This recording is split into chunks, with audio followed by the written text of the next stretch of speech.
consequences. Here we go. All right. I know a lot of parents are into the whole I'm putting them on punishment, that whole thing. And I grew up with that too. I was on punishment for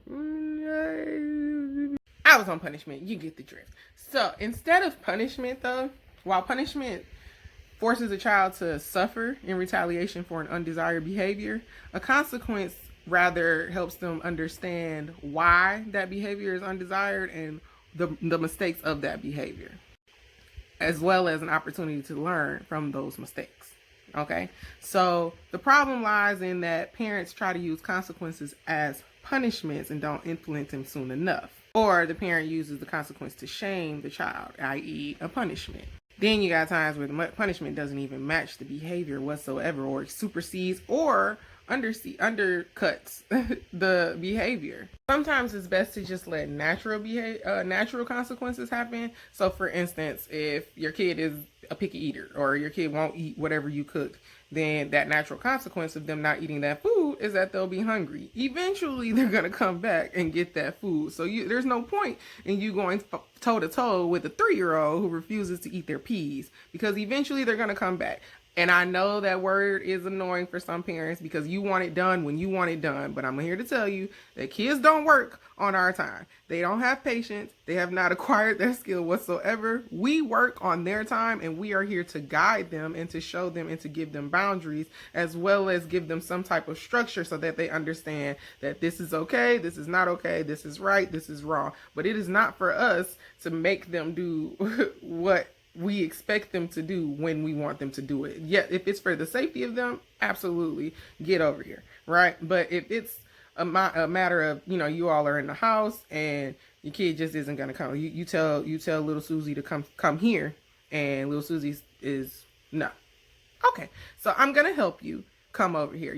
We have to develop that patience in order to understand that kids are not able to understand the concept of patience. So sometimes it is going to take you to help them go, and sometimes it is going to take you to take the shoes to them and help them put the shoes on instead of you yelling, "Put your shoes on right now," like I told you to. They don't understand all of that. That actually they don't care. They understand it. They don't care about all of that.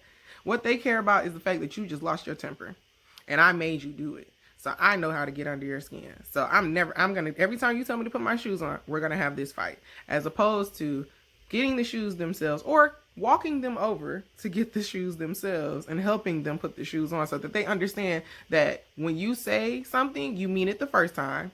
So let's get to repeating. Yeah, let's talk about that. Parents, stop repeating yourselves. Stop repeating yourselves. Stop repeating yourselves. Stop repeating yourselves. Stop repeating yourselves. Stop repeating yourselves. Just stop repeating yourself. Just stop repeating yourself. Every time you repeat yourself to your child, you are telling that child that you are giving them another chance to do what you've asked them to do. And every time you repeat yourself, I guarantee you, your tone is changing, your body posture is changing.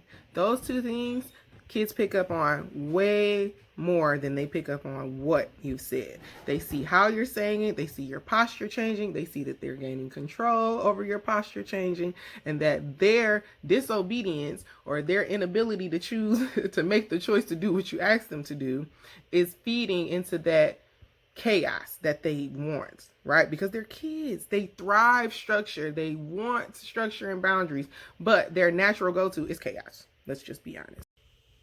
When you repeat yourself, your kid also learns that you don't mean business. You're still in play mode because you still keep saying it. You still keep repeating it. You're not actually making them go in and do anything, right? And when I say make them, I don't mean physically grabbing them, but sometimes, guiding them, like I said earlier, if you want to get them to get their shoes on, guy, hey, come here, let me help you. Obviously, you need a little assistance because you're not doing what I asked you to do when I asked you to do it the first time. So let me help you this time. Oh, okay, I see you're not ready to put your shoes on. Well, let me help you. Let me bring the shoes to you because I'm not repeating myself. And when I say I'm ready to go, we're ready to go. Okay? So when you help them, even though it feels a little defeating, when you're helping them, you're telling them also that I'm ready to go. I'm ready to take action. You're not ready, but you're going to be ready. And then the last piece of positive parenting that I think is the most important is spending time, quality time with your children. in order to understand your kids, you have to spend time with your kids.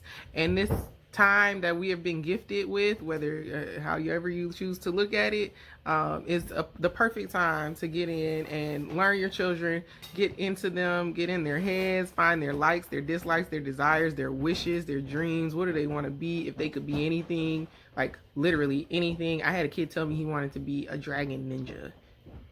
Go for it, kiddo. I told him shoot for the stars. He can be whatever. Don't limit your kids.